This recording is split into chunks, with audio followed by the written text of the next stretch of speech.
So you want to know how much this property is really worth, because you've seen properties come on the market really high and then sell for a fraction many years later. I'm going to show you guys the step-by-step process to analyze a property of this caliber based on my 10 factors of quality, so I can give you guys a broker price opinion. Okay, location, Beverly Hills, post office. It's the fake Beverly Hills. You're like, what? It's fake. This one only has the zip code, like 90210, but it's actually Los Angeles. Now you're like, what's the difference? Well, Beverly Hills, the real one, is super central. Beverly Hills post office is not. Beverly Hills, you get a fire department and a police department that responds in 3 minutes. In Beverly Hills post office, you're gonna get the LA department that responds in like 2 hours. Then you have a mansion tax, extra 5% in Beverly Hills post office. You don't have a mansion tax in Beverly Hills. But this property is like the best fake. It's in the best part of the fake Beverly Hills. People call it Angelo Drive. I like to brand it as Holmby Hills North. Why? Because Holmby Hills is an estate-only area in Los Angeles that really competes with Beverly Hills. It's just, you know, where Playboy Mansion is, where your boy Diddy lives. Like, it's just amazing, right? And this is right above it. So I would normally give Beverly Hills post office a 7. I'm going to give this property an 8. All right, let's watch the video to analyze the rest of the property. There she is. Look at this. Okay, look at this lot quality. You got 6 acres. 3 acres of it is flat. Perfect size, perfect topography. I'm going to give lot quality a 10. Now look at the lot orientation. You're south facing, center, but then you're east facing, west facing, north facing.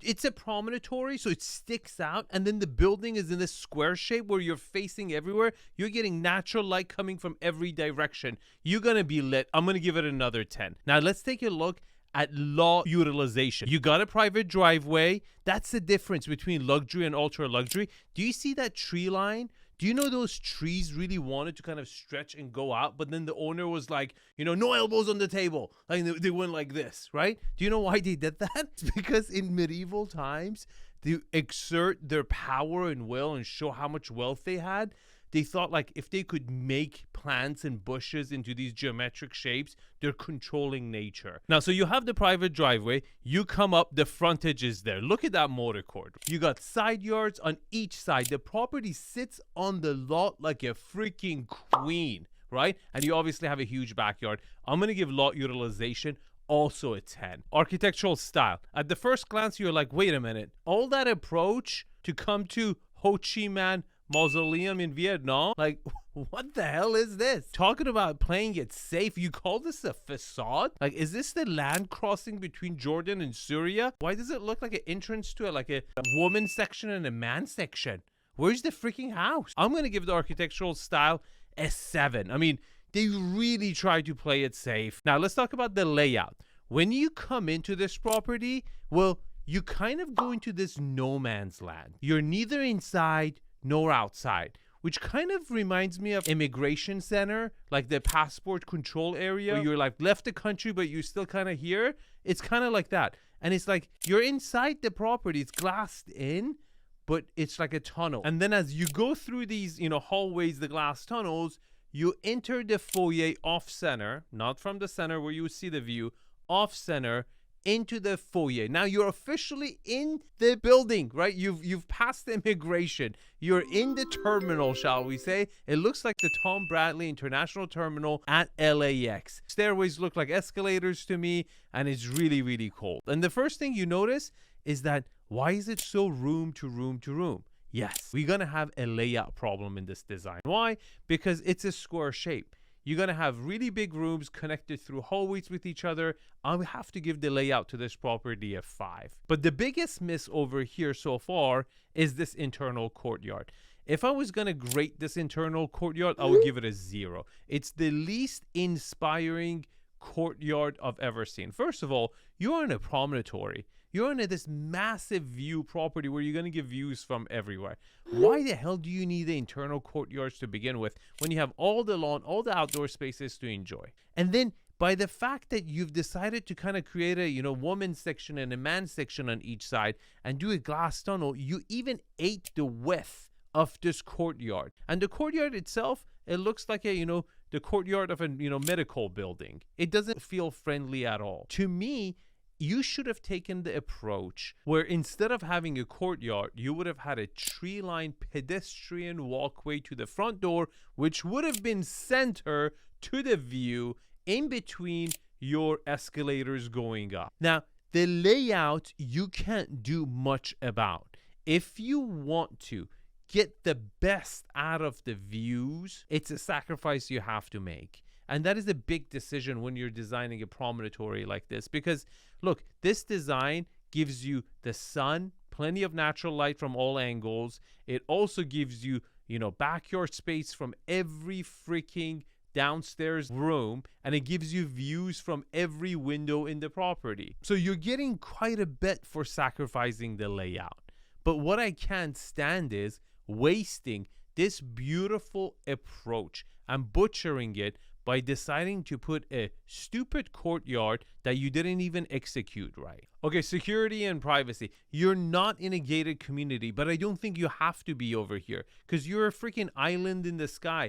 There's no other neighbor. You're floating in the air on top of a hill, of your own hill. No one can touch you. No one can get to you. No one can look at you. It's absolutely private. I have to give it a 10. Views. This is a super easy one. Look, you have downtown LA views. You have Century City views. You have ocean views. And it is 270 degrees. It doesn't get better than that. It's another 10. Now, finishes is really tricky because they don't show you any of the actual rooms, right? They're only showing you the common areas.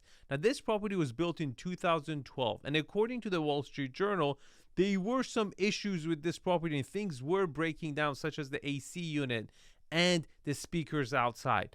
I have to give it a 7, but that could seriously change if I see the pictures or visit the property in person. Okay, the most disappointing and the lowest score was the layout, which got a 5. The overall score is an 88, but I think you should pay a lot more attention to the individual scores and overall scores, because it doesn't reflect the price of the property. Let's look at the comp, because I found the little brother, like twin brother, separated from birth, few seconds apart. Look at them. They look similar, don't they? They both have a private driveway. The approach is amazing. They both have a same shape looking house, right? It's that kind of a U-shaped design. It's gonna have the same layout problem, but also the benefits of natural light, views everywhere. They both sit on a very similar promontory. They don't have a neighbor. They kind of stick out in the open. They both kind of sit on their own hill, right?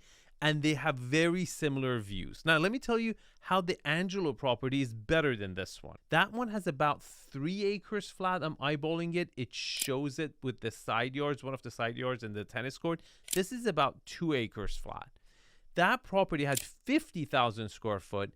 This property has 25,000 square foot. This property is in Beverly Hills, north of Sunset, a prime 10 out of 10 location, where the other one is like an 8, maybe 8.5. And let me tell you how this property is better than the other property. This property has an architectural style that is way more desirable in LA because it feels like a home. It doesn't feel like the LAX airport. Okay, before I tell you guys my broker price opinion, 2 things. First, if you feel like this type of analysis can help you purchase a property better and avoid making mistakes and save you a lot of money, the link is in the description. Book an appointment. I would love to get to know you. Second, who is this property for, right?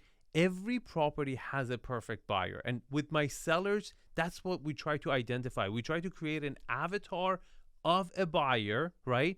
And market the property towards that avatar. And I always say the best avatar is you yourself if you're living in that property. The person who's going to be attracted to this property is most likely going to be very similar to you yourself. And this family, right, they're philanthropists and they do a lot of fundraising. In fact, in the Wall Street Journal, they mentioned that they built this property for that exact reason. So if you are a typical family who doesn't do these type of events, or you're a smaller family, I don't think this property is for you. But if you come from a royal family where you're used to living in these huge mansions, or if you're a philanthropist and you're actually looking and you do this constantly and you have a lot of art to hang, this property could be for you. My broker price opinion for this property on October 9th, 2024 is $120 million.